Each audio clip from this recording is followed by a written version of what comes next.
Assalamualaikum warahmatullahi wabarakatuh. Ketemu lagi dengan saya Herman Jambek.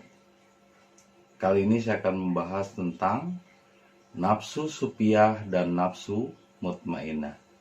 Tapi sebelumnya seperti biasa, yuk mari kita ngopi. Ngobrol perihal iman, ngobrol perihal Islam.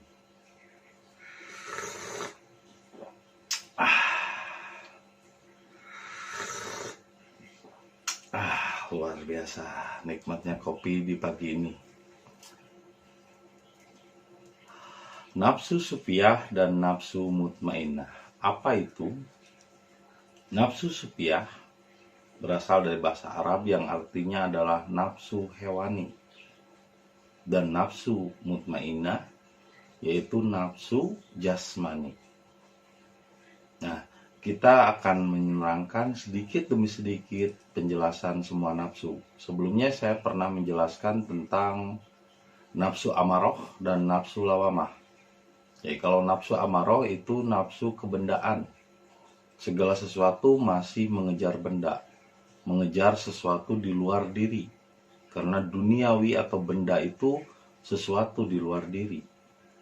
Jadi orang yang mengejar benda, mengejar duniawi, maka dia akan melupakan akhirat.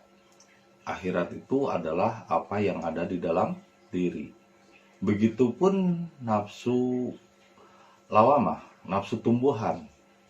Dia hanya mengejar cahaya, tumbuh mengikuti cahaya. Tapi dia tidak bergerak. Doyannya nafsu lawamah itu adalah suka mencela dan suka mengkoreksi orang lain, suka menilai orang lain. Ketika masih suka mencela, suka bergunjing, suka menilai orang lain, berarti belum sempurna menjadi manusia.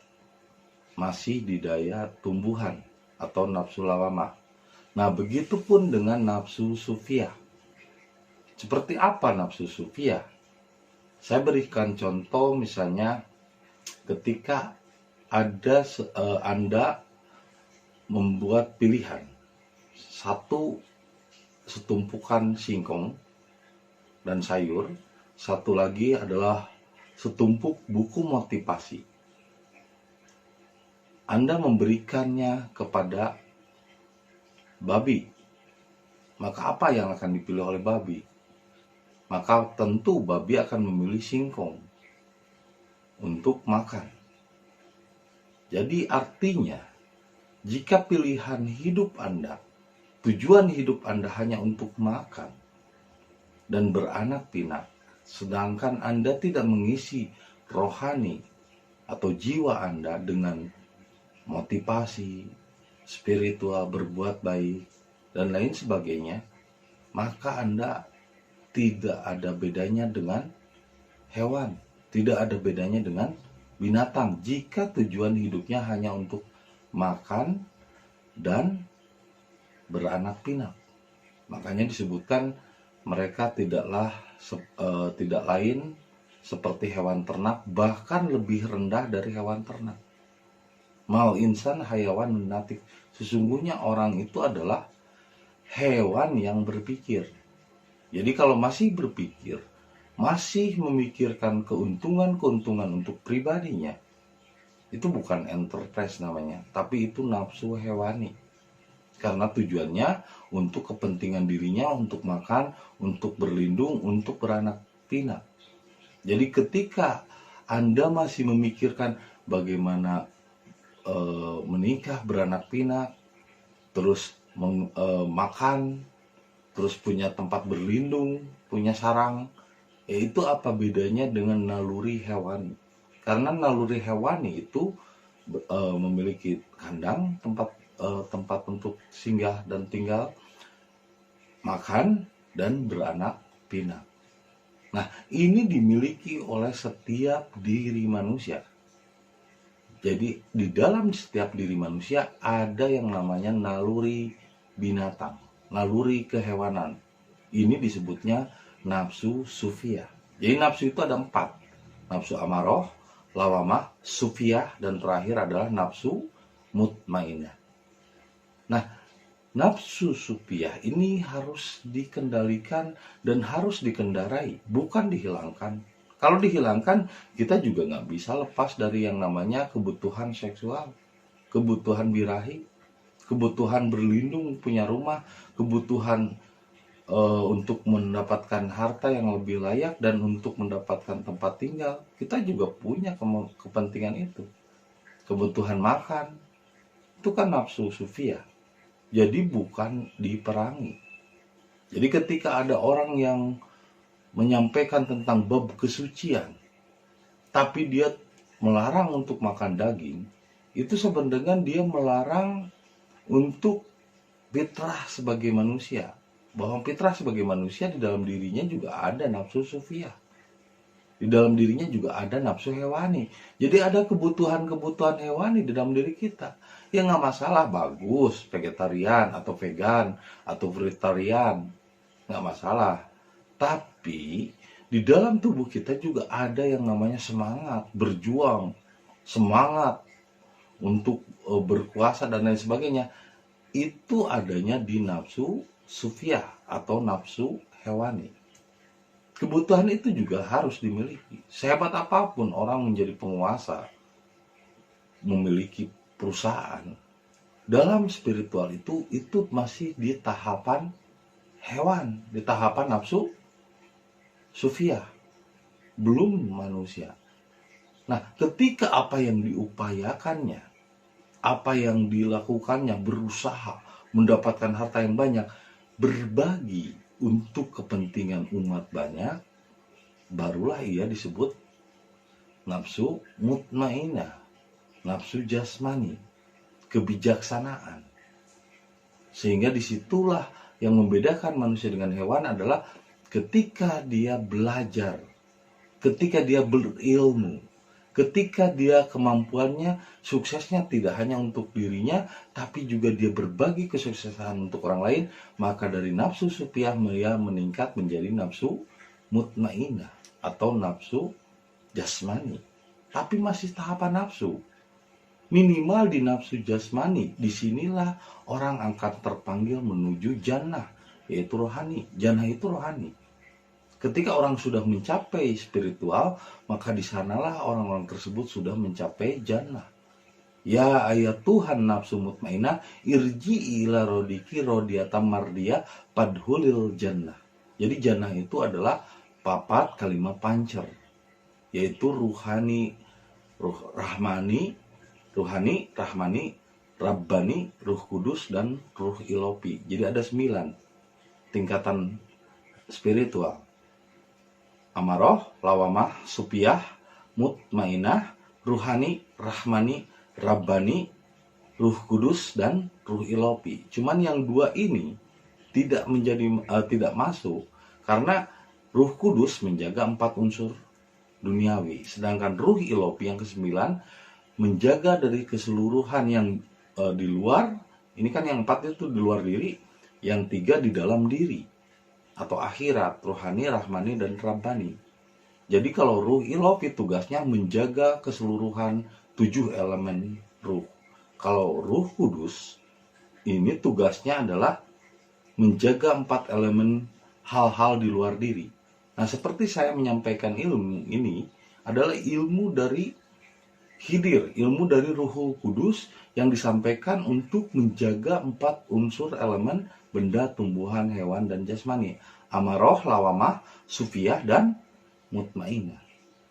Nah, ketika daya hewan atau nafsu hewani di dalam diri kita dimanfaatkan untuk berbagi dengan orang lain, seperti misalnya ketika dia punya kekuasaan, punya harta, berbagi dengan orang lain, disitulah maka dari nafsu sufiah ia meningkat menjadi nafsu mutmainah atau daya jasmani.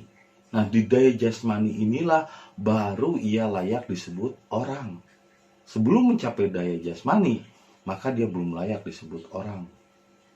Jadi kalau orang, dia sudah berilmu, sudah berharta, sudah bijaksana. tapi masih ingin dianggap bijaksana, masih ingin dianggap berilmu, masih ingin dianggap hebat, tetap saja itu adalah nafsu mutmainah. Belum mencapai yang namanya ruhani, belum mencapai namanya manusia. Tapi paling tidak menjadi orang dulu, barulah ia bisa menjadi manusia. Karena manusia itu sesuatu yang sangat berat perjalanannya. Memang katanya simpel manusia, tapi kenyataannya ketika dijalani justru menjadi manusia biasa lebih berat daripada menjadi orang hebat, menjadi orang terkenal, menjadi orang pintar. Itu lebih berat menjadi manusia biasa. Makanya kenapa orang kaya, kalau kaya disebutnya orang kaya, kalau pintar disebutnya orang pintar, kalau bijaksana disebutnya orang bijaksana. Tapi menghilangkan kata kaya, kata bijaksana, dan kata pinter, ini tidak semudah itu. Karena tetap masih ada nafsu ingin dihargai, ingin dianggap bijak, ingin dianggap pinter. Meskipun itu sudah di tingkat nafsu mutmainah, tapi masih ada keinginan dipandang. Tetap saja itu masih nafsu. Paling tidak sampai dulu daya jiwa kita sampai ke nafsu mutmainah, maka itu akan lebih mudah untuk dipanggil kepada spiritual, akan lebih mudah terpanggil. Dan saya bukan memanggil, bukan mengajak, saya tidak ada ajakan Anda untuk mengikuti saya, enggak. Saya hanya menyampaikan ilmu-ilmunya saja. Anda mau menghormati saya silahkan, enggak juga enggak masalah, karena saya udah enggak peduli dengan kehormatan, masalah diakui dan lain sebagainya. Jadi kalau udah mencapai manusia, dia tidak peduli mau diakui, mau tidak, mau dianggap hebat atau tidak, nggak masalah. Tapi kalau di nafsu orang, pasti masih memunculkan gelar profesor, doktor, hebat, pinter, sekolah di sana, sekolah di sini. Masih ada ingin dianggap bijaksana, ingin dianggap hebat, ingin dianggap pinter. Dan itu adalah nafsu yang sangat berat. Meskipun sebetulnya udah termasuk hebat lah kalau udah sampai di daya orang. Tapi orang belum tentu jadi manusia. Banyak orang di Indonesia itu orang pinter, orang kaya, orang hebat, orang jenius, orang berkuasa, tapi belum tentu jadi manusia. Karena untuk menjadi manusia, dia harus menghilangkan semua pendapat orang lain, dia harus menghilangkan semua pendapat diri.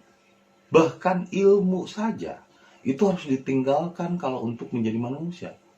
Dengan cara berserah diri, dia tidak memiliki ilmu dan tidak mengakui ilmunya.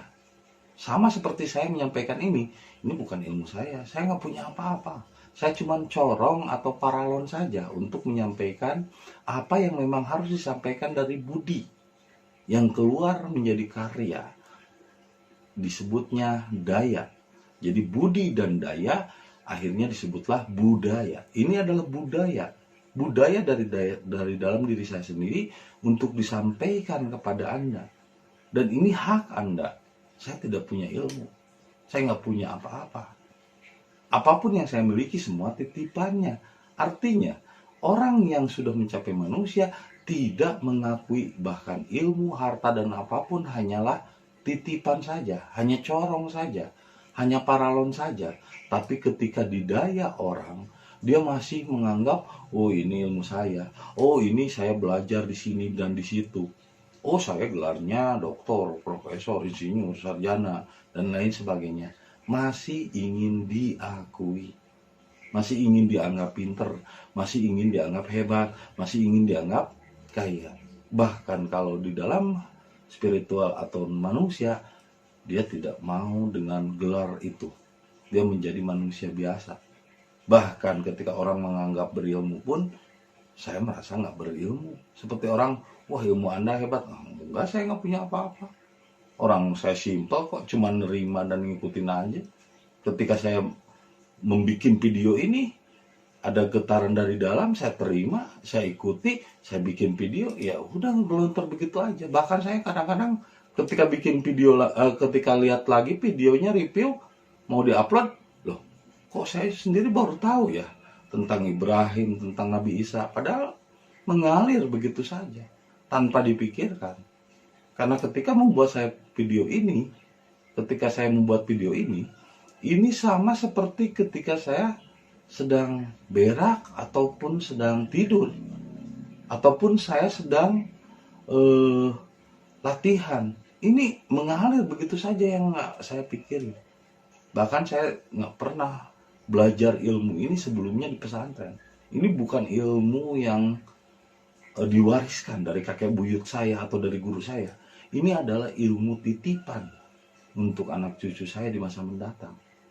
Bahwa kita harus hati-hati bahwa nafsu itu memiliki 4 elemen: amaroh, lawamah, sufiyah, dan mutmainah. Benda, tumbuhan, hewan, dan jasmani. Nah, nafsu-nafsu jasmani ini masih ingin diakui berilmu. Bahkan ilmu saja dalam hakikat itu, dalam spiritual itu harus ditinggalkan karena itu hanya tunggangan. Itu hanya ibarat motor, hanya motor.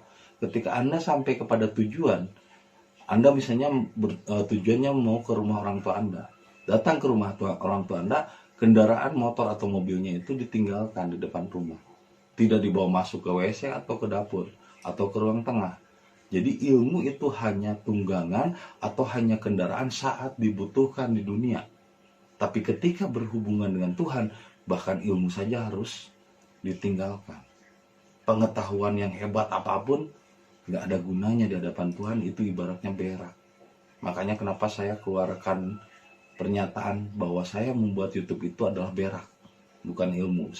Karena saya pernah mengalami, saya pernah memakan, mengunyah, merasakannya, lalu saya keluarkan, maka itu disebutnya berak, didubur.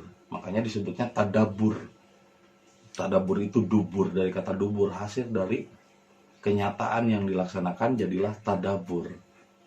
Maka kalau untuk tafakur, silahkan Anda sendiri tafakur dengan alam, dengan sekitarnya. Karena tafakur itu tujuannya untuk memikirkan keadaan-keadaan kondisi alam.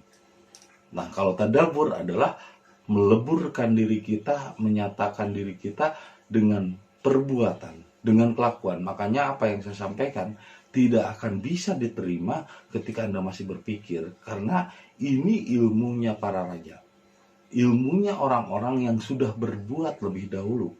Jadi kalau misalnya baru teori, makanya ini menjadi mudeng nantinya, jadi muter-muter nggak jelas. Anda juga akan pusing sendiri, karena ini bukan ilmu hafalan, bukan ilmu pelajaran. Ini adalah ilmu serapan dari akhlak, ilmu pengalaman. Jadi yang bisa menerima ini adalah otomatis orang yang telah berbuat lebih dahulu, bukan menghafal dan pintar berkosakata. Karena ini bukan hafalan, ini bukan teori, tapi ini lebih kepada kenyataan hidup yang kita rasakan.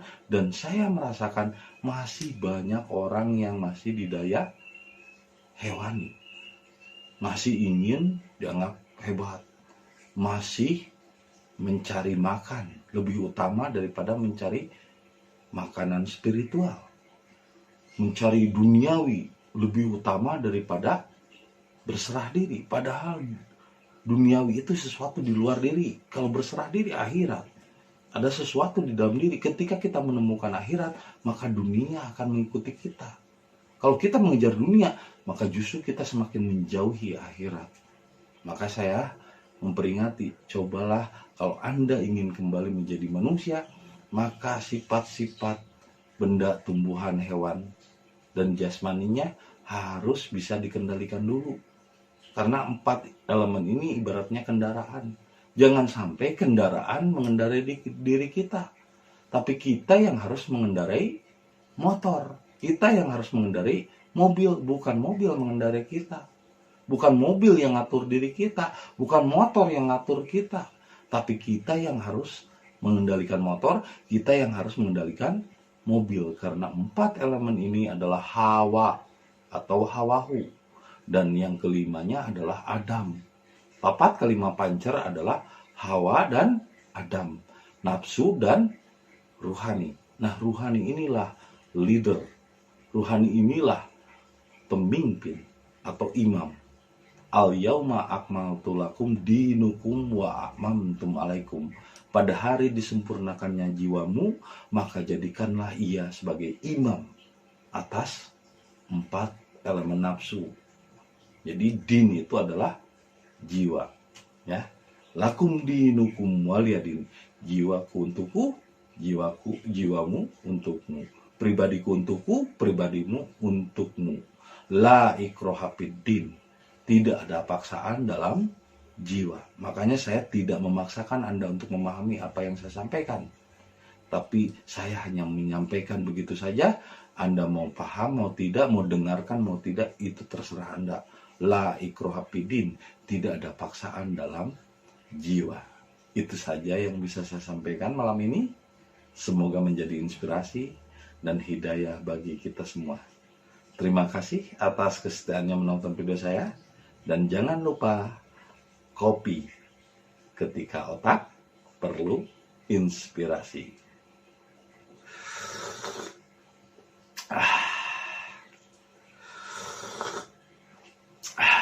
Sampai jumpa lagi di video-video berikutnya. Assalamualaikum warahmatullahi wabarakatuh.